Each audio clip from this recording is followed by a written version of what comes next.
Sabi ni Shalini, si BBM ang klase ng tao na kahit anong paligo, amoy kahapon. Kahapon pa rin. Ang tingin ko sa kanya, para siyang sunflower na naglalakad. Sabi ni Chris, in aid of legislation, kaso naghahanap ng mananagot. Lapdogs ba talaga sila o stupid lang? Pati si Barbers claiming the impeachment na gusto ng milyon-milyon. Nakakatawa nga Yan na naman tayo sa in aid of legislation. Mga feeling nila, investigador sila. Feeling nila, ang gagaling nilang abogado. When the fact is, many of them can barely string two sentences or even two words together. Hirap na hirap sila. Now, some of them, they're lawyers at magagaling naman magtanong. But then, I question their motivations. Ano ba? Why are you doing this? Why are you wasting so much time? Ang dami-daming kailangan i-legislate. Ay, itong mga to. Ang daming kailangan pondohan. Pero of course, gusto ninyo imbestigahan yung Dolomite Beach instead of actually putting up structures that are going to help us, the infrastructure that we need very badly. Nasaan na yung mga tulay that will connect the islands together? So that will cut short the travel time. That will allow us to travel in ways and means other than by air na napakamahal. Nasaan yung mga dagdag airports? Nasaan na yung pag-aayos ng Clark para magamit naman siya habang iniintay natin ang Bulacan Airport? Nasaan yung pag-upgrade dun sa facilities sa Cavite? Wala, deadma pa rin. Iisa lang pa rin ang runway ng Manila International Airport or the NAIA as people like to call it, which I don't really like. Nasaan na? In fact, ang feeling ko gusto nila talaga mag-fail yung Bulacan Airport nang sa gayon magkaroon sila ng matupad yung real estate dreams nila of the land in NAIA.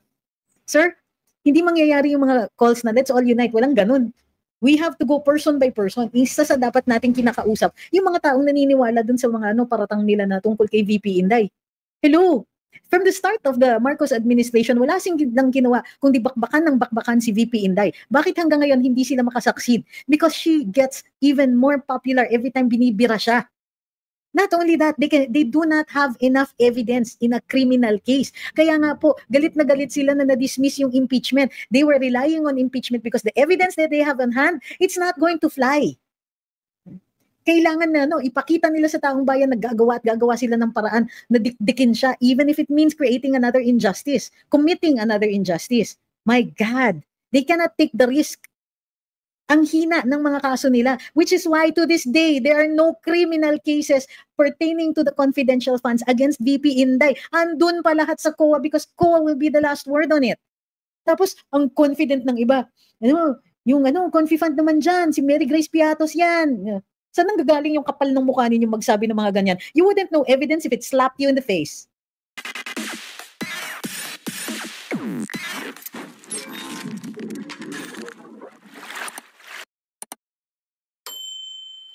Sabi ni Romel, maglustay lang sila ng oras dyan at pera sa gagawin nilang investigasyon. Parang naririnig ko yung tigas talaga ng salita mo. Hi, Ma'am Shirley. Hi kay Ernest. Kay Super Mikey. Thank you uli kay Melvin, kay Haiza Kimik. Sabi ni Dudong, nagkaroon ng divine intervention nung nagyabang si B sa SONA tapos biglang nagkabaha. It can't be explained any other way. Luck 8 said, ano po pwedeng ikaso sa sumagi sa motor, daughter ko at hindi hinintuan? Sir, if you're asking about a personal case, hindi po kita mabibigyan ng very precise na sagot if you're going to ask it here. So, and I will have to take what you say at face value kung yan talaga ay established fact. So the truth is, ayaw ko talagang nagsasagot ng ganyan on the fly ng mga katanungan about very, very specific cases. By the way, one of the reasons is you might already have consulted another lawyer and he or she will be considered your lawyer. Hindi po ako pwedeng magbigay ng opinion sa inyo kung kayo po ay may abogado na or represented already. Number 2, yun nga, baka ongoing yung kaso. Baka may masabi ako dito na mag-lead sa duda sa inyong abogado o dun sa kung sino man ang nagre-represent sa inyo. So yung mga ganyan, kailangan po talagang itulog sa isang abogado who will be your lawyer. So at ready siya kung sakasakali na at kung kailangan mo na mag-file ng appropriate cases, if ever, if any.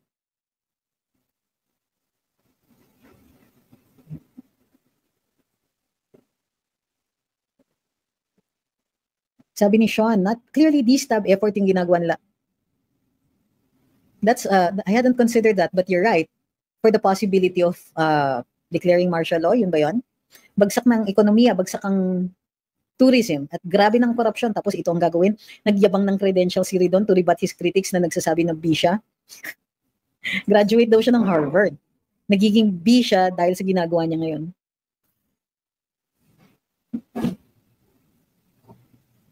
Sabi ni Patty, ang sinisigaw ng mga kabataan sa mga kolehiyo at universidad ngayon ay dapat makulong na ang mga korap hanggang sa sports events tulad ng UAAP. Kulang na lang i-call out na yung mga pangalan mismo. Yes, Ma'am Patty. However, here's something that we noticed. And in fact, I'm trying to remember who did the study, but very recently, a study had been made kung saan talaga aligned ang ating kabataan, and guess where? A lot of them have taken the stand of their parents, which is pro-Duterte. That's why 40% of the electorate is DDS, is pro-Duterte, even if hindi man strictly speaking na na nasa levels natin ng support ni kay PRD.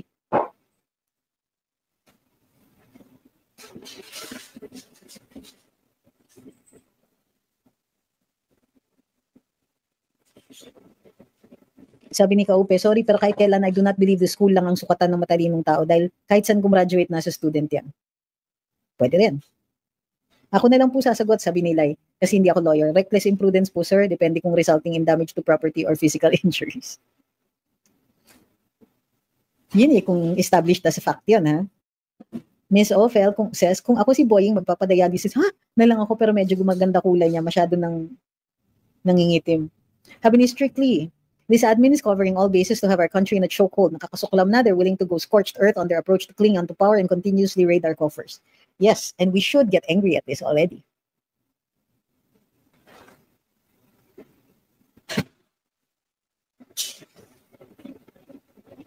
Arwana says, flood control versus Dolomite. Wag naman nila masyadong gawing bobo ang mga tao para pansinin ng Dolomite Beach. Samantalang mga tao na hindi madalas makalabas ng Manila ang nakikinabang dyan. Ito, sabi ni Joey, South China Morning Post article, why the Philippine stock market is the world's worst performer.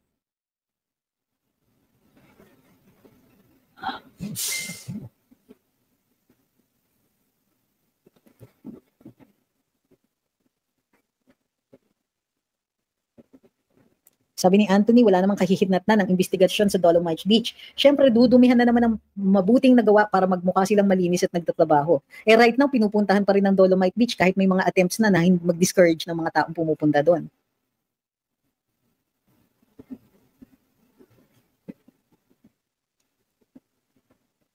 Sabi ni Rai, ulit-ulit na naman ang spill nila, Confi Fund, Farmally, inutang ng pandemic daw ang sobra, pero ng Dolomite, and lastly, fake war on drugs. Ang kilay ko lang yung dumidikit sa ceiling. Lahat ng mga charges na hinahagis nila, di naman dumidikit. Sabi ni ako si Cathy, grabe ang down ng PSEI. Closing price today, 5,800. 828.06. 6 straight trading days now na below 6,000 ng PSEI.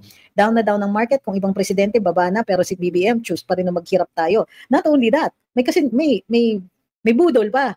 Yung mga hindi na-regain ng investor confidence, makabalik na sila. May nakausap nga ako okay na daw yun. Kasi nag-order ako ng investigasyon. I exposed it, sabi ni Presidente. Uy, tulog ko. Kapit lang dyan, sir. Tingnan natin kung saan kayo pulutin.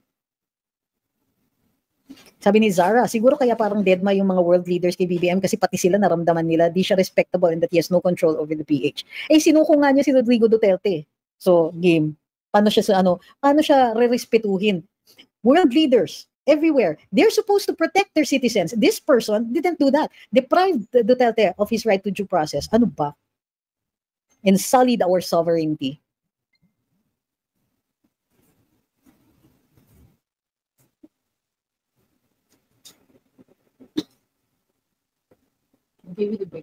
Sabi ni Jumel, I encourage people who go to the Dolomite Beach. What's that? I'll give you a breakdown later. I encourage people who go to Dolomite Beach right now or coming days magdala ng placards and mag-take ng pictures as protest na maganda ang nagawa sa Dolomite Beach. Napakabaho at nakakadiri kaya yan noon. Sa mga vlog noon, foreigner yan, hina-highlight nila pag sinabing Manila bukod dun sa bundok ng basura sa Payatas. Isa pa. Okay, another. That was not supposed to stop there. It's not supposed to end there. Ang Dolomite Beach was supposed to be expanded. Dapat lalakihan yan para magkaroon din ng effect yung alkalinity ng Dolomite.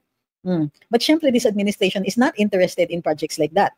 They don't think that we Filipinos deserve good things, di ba? We don't deserve something nice. We don't deserve to clean up Manila Bay. Yan ang nakikita kong subtext ng mga ginagawa ni BBM sa atin. Sabi ni Ma'am June, I remember during PRD's time, umabot pa tayo ng 8K high sa stock exchange. Grabe yung investor confidence kasi reflection yan ng investor confidence. When you buy up shares of stock, you are investing in that company. Eh ngayon, kukunti ang nagbabuy up ng shares of stock because walang confidence. Kahit dun sa mga blue chips no? Sabi ni Ma'am Marie, kasi dyan yata dumudumi ang mga pinklawan at siridon, kaya gusto nila maibalik sa dating puro basura at EBS. Sarap ilublob sila sa basurahan. Ay nako. That's why we have to argue it. We deserve nice things, but all these people want to do is, destroy that. Destroy yung isang para sa akin, ang tingin ko nun, regalo yan na something nice for a change.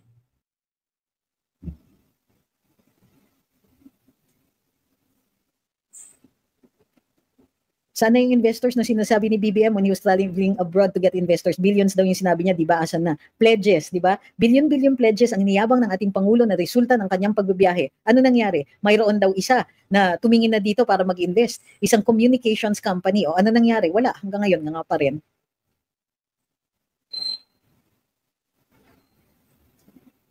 Sabi ni Arwana, that's why ang hirap irespeto tong mga DDH.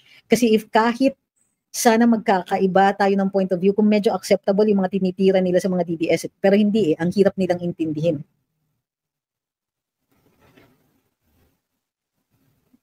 I do not know the group, kayo Manggi or Nika. Please don't try to advertise other dito. I don't know who they are. So, and please, kung po muna tayong out of topic, ang hirap po kasi mauubos yung boses ko. You know what I've done today? This morning we supported Tio in his hearing sa DOJ. Tapos noon, I met up with sina Crisette, sina Joey to talk about, certain activities. After that, umuwi ako, I battled the traffic, and then I went to class. After class, eto, nag-live na ako. Ang request ko lang, let's please not tax my voice today. Sabi ni Dudong, nasa na yung mga classroom na pinagyayabang ni B? Totoo yan, maningil siya dapat sa DPWH. Kasi project yan, DPWH. Si ang DepEd dyan, nagbibigay lang kung ilan ang mga kailangan na classrooms at possibly yung mga specs for those buildings. Sabi ni Marlo, gusto nila basura sa Rojas. Thank you kay Take Zen.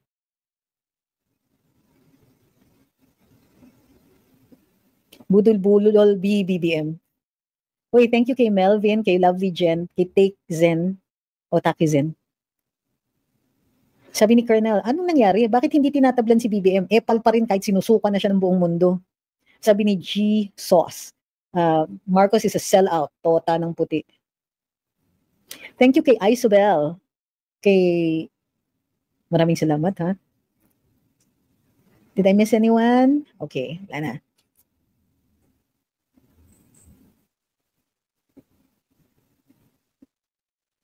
Sabi ni Marlu, BBM, blah, blah more.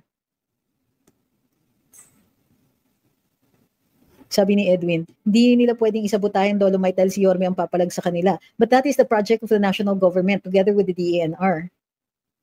Sabi ni Ma'am Awi, 3 years of pledges but nothing. Now I want to question if he actually had any meetings with any investors. His act in the ASEAN and APEC just goes to show that he's not even important for other leaders.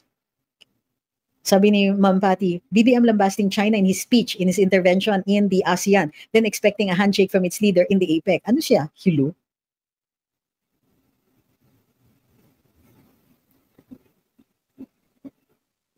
Sabi ni Sohay, walang pumapansin kay BBM kasi alam ng world leaders na kidnapper siya.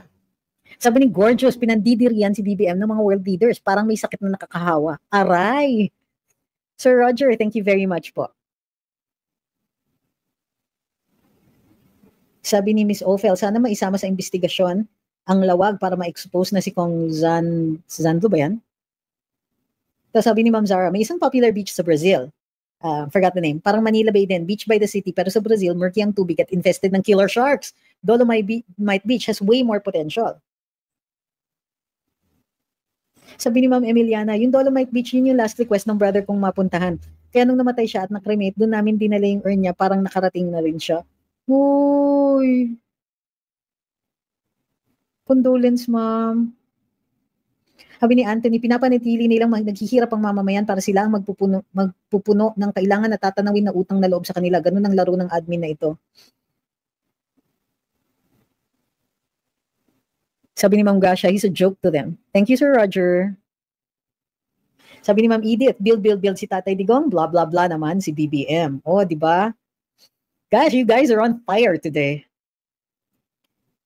Sabi ni Shalini, Si BBM ang klase ng tao na kahit anong paligo, amoy kahapon. Kahapon pa rin. Ang tingin ko sa kanya, para siyang sunflower na naglalakad. Amoy araw. Sabi ni Chris, in aid of legislation, kaso naghahanap ng mananagot. Lapdogs ba talaga sila o stupid lang? Pati si Barbers claiming the impeachment na gusto ng milyon-milyon. Nakakatawa nga, yan na naman tayo sa in aid of legislation. Mga feeling nila, investigador sila, feeling nila, ang gagaling nilang abogado. When the fact is, many of them can barely string two sentences or even two words together. Hirap na hirap sila. Now, some of them, they're lawyers at magagaling naman magtanong. But then, I question their motivations. Ano ba? Why are you doing this? Why are you wasting so much time? Ang dami-daming kailangan i-legislate. Ay, itong mga to. Ang daming kailangan pondohan. Pero of course, gusto ninyo imbestigahan yung Dolomite Beach instead of actually putting up structures that are going to help us, the infrastructure that we need very badly. Nasaan na yung mga tulay that will connect the islands together? So that will cut short the travel time. That will allow us to travel in ways and means other than by air na napakamahal. Nasaan yung mga dagdag airports? Nasaan na yung pag-aayos ng Clark para magamit naman siya habang iniintay natin ang Bulacan Airport? Nasaan yung pag-upgrade dun sa facilities sa Cavite? Wala, deadma pa rin. Iisa lang pa rin ang runway ng Manila International Airport or the NAIA as people like to call it, which I don't really like. Nasaan na? In fact, ang feeling ko gusto nila talagang mag-fail yung Bulacan Airport nang sa gayon magkaroon sila ng matupad yung real estate dreams nila of the land in NAIA.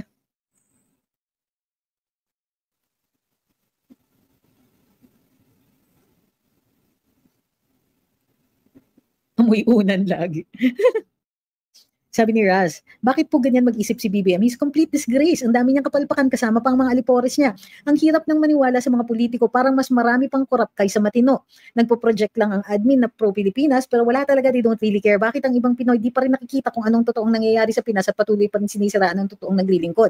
Can we all just unite for real change sa Pinas? Sir, hindi mangyayari yung mga calls na let's all unite. Walang ganun. We have to go person by person. Isa sa dapat nating kinakausap, yung mga taong naniniwala dun sa mga paratang nila na tungkol kay VP Inday. Hello! From the start of the Marcos administration, wala lang ginawa kundi bakbakan ng bakbakan si VP Inday. Bakit hanggang ngayon hindi sila makasucceed? Because she gets even more popular every time binibira siya. Not only that, they do not have enough evidence in a criminal case. Kaya nga po, galit na galit sila na na-dismiss yung impeachment. They were relying on impeachment because the evidence that they have on hand, it's not going to fly. Kailangan na ipakita nila sa taong bayan na gagawa sila ng paraan na dikdikin siya, even if it means creating another injustice, committing another injustice. My God, they cannot take the risk. Ang hina ng mga kaso nila, which is why to this day, there are no criminal cases pertaining to the confidential funds against VP Inday. Andun pa lahat sa COA because COA will be the last word on it. Tapos, ang confident ng iba, yung confi fund naman dyan, si Mary Grace Piatos yan. Saan nang gagaling yung kapal ng mukha ninyo magsabi ng mga ganyan? You wouldn't know evidence if it slapped you in the face. Filipino people should think, and when we think, we should be thinking seriously. Hindi tayo dapat mag-intay pa ng 2028 dahil ang daming bagay at stake. Don't risk another 3 years of trust na ibibitray lang ni Bangag at mga kasangkapan niya. Pilipino ang nakakaawa dahil ililipad lang din yan abroad pag nasa kote na mga pinagagawa na kagaya ng ginawa ni Zaldico. May positive na mangyayari sana para sa Pilipinas before Christmas comes. Laking tuwa nating mga Pilipino. Sabi ni Chris, pwede bang i-demand to know how much they spend on these hearings? How will you know if they're telling you the truth? Mayroon ba silang ipoproduce ng mga documents dyan? Will they be producing complete documents? I cannot trust them to tell us the truth. If all we're going to rely on is what they're going to tell us, ay hindi ako magtitiwala dyan. Sila yung in control. This is the legislature. What they say goes. Sabi ni Beth Tech. But they're still pursuing impeachment. Di sila matahimik. Sabi ni Hussein Batute, nagsettle na ba si VP sa COA? Yes, nagpadala na siya ng justification. COA po ang hindi nagagawa ng desisyon.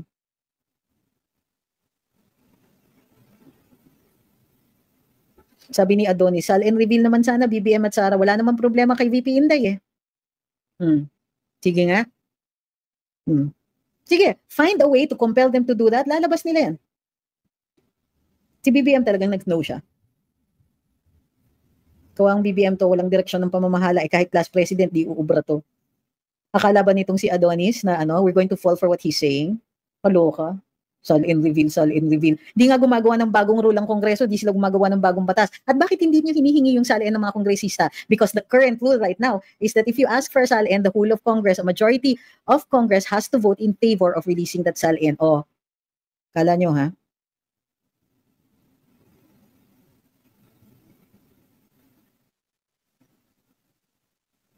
Hi, kay ako si kain tayo, sabi niya, sausage, eggs, and rice. Ooh. Natakam ako doon. Nakasali rin kami ng asawa ko, si AJ, at mga anak ko, si Odin, Jaraya, and Jacob sa live nyo. Hi, Sir AJ, Odin, Jaraya, and Jacob. Kain na mabuti. May bagyo na parating. And I don't just mean the actual typhoon. Thank you kay FM Reyes.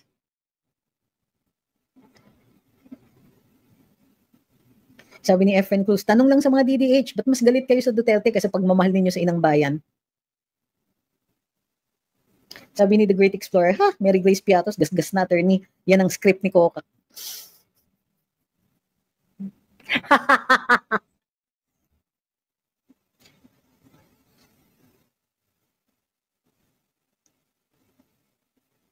Ganda talaga yung tanong na yun, sir. Uy, may no one is above the law, no one is above the law. Sino may sabing hindi sumusunod si VP Inday? Prosecute sinasabi niya dyan. Wala pang ang decision ng COA. Without a decision from COA, no criminal case is going to prosper against her. O bakit sasabihin ninyong parang pinalalabas ninyo? Ayaw ni Inday humarap? She's been facing all of her cases since day one. Pati yung mga final ng NBI sa kanya, hinarap niya yan, sinagot yan. O, sasabihin ninyo no one is above the law. Bakit? Kailan naging above the law si VP Inday?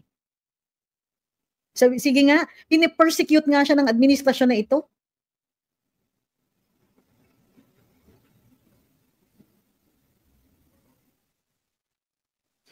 Sabi ni Ponyos, maybe you're barking up the wrong tree. Up, not at, up.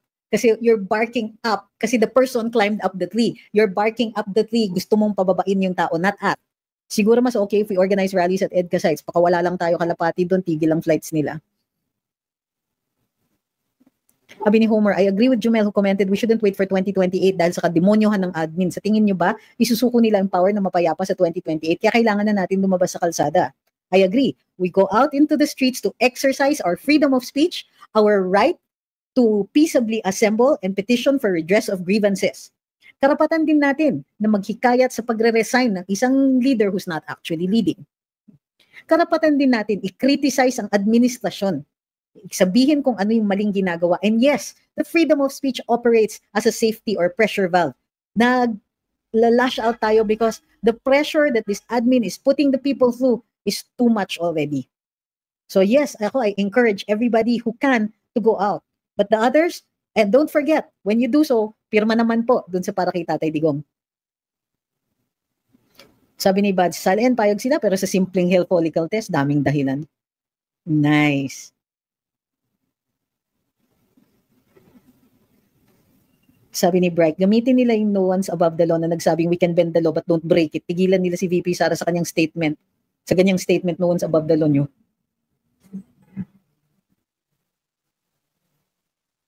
Sabi ni Manix, dapat ngayon na or never. Kung hayaan pa natin ng 3 years, baka wala na tayo. Hindi pwedeng now or never. Kung hindi, you go now. Hindi enough yung crowd, go the next time. Keep going. Yun yung point dun. Show up. Sometimes, all that is required of us is to show up. And please, kung hindi kayo pwedeng pumunta, wag naman kayong mag-encourage dito na, yung maggagawa pa kayong excuses dito, wag na lang kayong pumunta, but stop making excuses. Wag nyo nang doon, I have to take care of my kids, I have to do this. Do it, do what you have to do. Pero wag na kayong maglagay ng excuses ninyo online. Encourage people to go.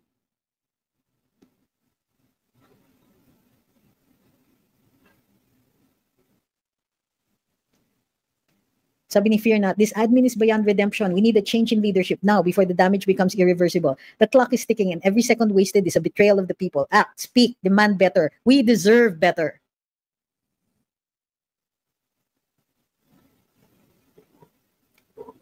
Zombie Remulla. Sabi ni Xiao, seeing these attack dogs like the PCOSEC, Zombie Remulla et al., lalo na si BBM makes me cringe. Feeling monarchy pa sila. Akala nila forever sila sa pwesto. That's actually, yung mga, when I hear terms like that, it brings me back to the first Marcos administration. Holy cow.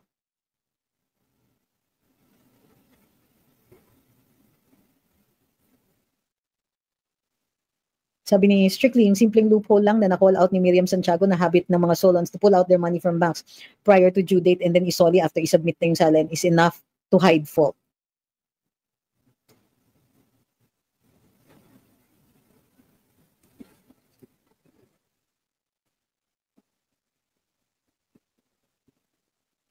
Huwag niyong lahatin. Okay, let's please be careful with our words. Huwag divisive. Yung sasabihin niyo, okay, pumunta siya dun sa rally kay tatay sa Davao. Sabi niya, sana naman mga tao dyan sa Luzon tulungan nilang Pilipinas at sumama. Hindi kami tao, sir. Andun ako sa Villamor. I was at practically every rally that I could go to as long as nandito ako sa Manila. Hindi naman sabihin yan kasi may mga uma-attend. Kulang lang. Huwag niyo sabihin lahat ng tao at bakit naman Luzon? Hindi naman po lahat ng taga Luzon ay makakapunta sa Manila. Eh yung distance niyan is almost the same for some provinces. Is the same as the distance going to, let's say, Samar. Waiting for the day, one time, big time. Hindi po kasi talaga pwede ang one time, big time, sir. Kahit ano, dun sa, whether it's EDSA 1 or EDSA 2 or whatever, may mga previous rallies before that. Hindi po nakukuha sa isang rally lang na pupunta tayo tapos na lahat ng paghihirap natin. Let's just reality check here. Kaya nag-succeed ang 1986. Dahil noong 1983 pa lang halos linggo-linggo na ang mga rally.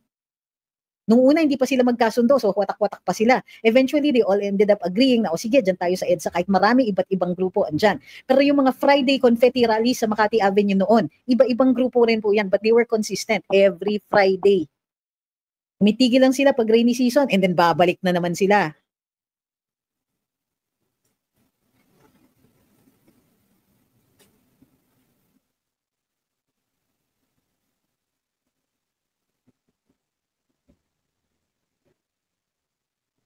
So, ayun. Maraming salamat sa lahat ng sumubaybay sa live natin ngayong araw na ito. Papaalala ko muli, mayroon tayong petition to raise signatures para maipakita natin na mga totoong tao ang naghihikayat sa pagpapauwi kay Tatay Digong. Naghihikayat na respetuhin ang soberanya ng Pilipinas, respetuhin ang karapatan ng dating Pangulo. Minamanifest din natin para sa lahat, through our signatures, ang suporta natin dun sa isang tao na nagbigay tunay serbisyo sa atin. Walang nakalagay at wala tayong sinasabi na si Tatay Digong ay perfect. Walang nagsasabi na walang pagkakamali during the Duterte administration. Hindi ganon. You can criticize the Duterte administration as long as you criticize it fairly, wala akong problema dyan. Wala rin akong problema na i-turn over natin yung mga tiwali who were doing terrible things during his administration. By all means, go. Kaya nga, natuwa tayo, pinakulong yung mga pulis na pumatay dun sa Kikian. Hinabol, maraming mga pulis na tinanggal sa serbisyo on the mere administrative. So, reasonable evidence lang ang ginagamit para matanggal sa serbisyo. Ang daming natanggal nun. Ilan ang mga nakulong? In fact, recently, may mga nakikita na tayong lumalabang sa mga desisyon supposedly na related dun sa ibang mga operations ng mga pulis sa paghuhuli. Panahon ni Duterte yan. The point being here is that we are already doing it. We are holding police officers liable for the crimes that they commit in the name of the drug war. Nakakailang kaso na? 3? 4? Siyempre, hindi pa tapos lahat ng mga yun kasi kung final yan towards the end of the Duterte administration, aba, ngayon pa lang yan lumalabas. Ngayon pa lang yan mariresolba.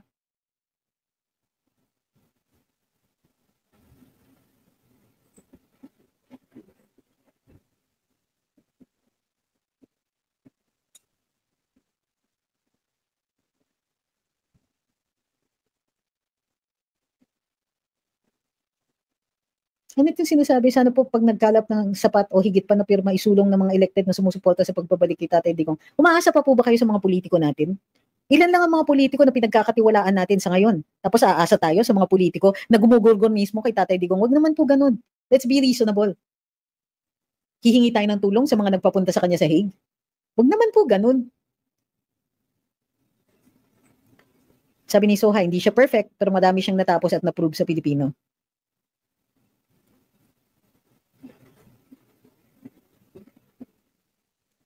Sabi ni Strictly, mahirap po talaga mag-pile up ng bodies to join rallies and yan po ang kailangan intindihan ng mga nagre-reklamo. Bakit konti lang nakakapunta? Dahil grassroots movement po ito, hindi NED-funded activity. Bukod pa dyan, pahirap ng pahirap ang buhay. So yung mga tao who really would want to go sana pero kailangan maghanap buhay o baka madelikado sila sa trabaho, may real fear yan. So, hindi ko naiintindihan bakit hindi rin natin naiintindihan yung realidad ng ng current situation natin dito sa Pilipinas.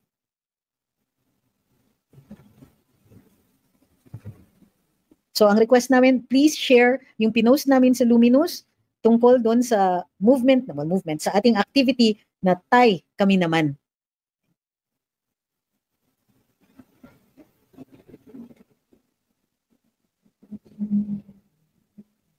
So, maraming salamat sa lahat ng sumubaybay. Papaalala ko muli, huwag pong kakalimutan i-share yung activity natin. Nakapost po sa Luminous, nakapost din po sa page ni, kung di ako nagkakali, kay Kiki, kay Joey, kay Coco, well, kay Tio. So andun po, don't forget to share, like and share po. Maraming salamat po sa lahat ng nandito ngayon, sa lahat ng sumusuporta, sa lahat ng nagpadala ng super chat, super sticker, stars, gifts dito sa TikTok. Thank you very much po sa inyong lahat. At sa tuloy-tuloy natin na pag-uusap, napapansin namin na marami sa inyo ang mismong nagpo-post na rin. Hindi nag-share lang, ngunit mismong kayo na rin ang nagpo-post at minamanifest ang inyong criticism at ang inyong pakikibaka sa ating mga mamamayan. Maraming salamat po sa inyo. Maraming salamat sa inyong pagmamahal sa bayan. Maraming salamat sa pagkilala ninyo ng tunay na serbisyo. Maraming salamat sa inyong pagmamalasakit para sa mga anak natin at mga apo natin. Hindi po ako mauubusan ng pasasalamat sa inyo dahil kinikilala ko po na kahit sa maliliit na bagay may pinapakita kayong pagmamahal. So muli, magkita-kita tayo po uli. Huwag pong kakalimutan, like, share, follow, subscribe, and don't forget to share yung post tungkol dun sa Tay Kami Naman. Thank you kay Kitty Candy. Thank you very much to everyone who is here. Good night. See you tomorrow.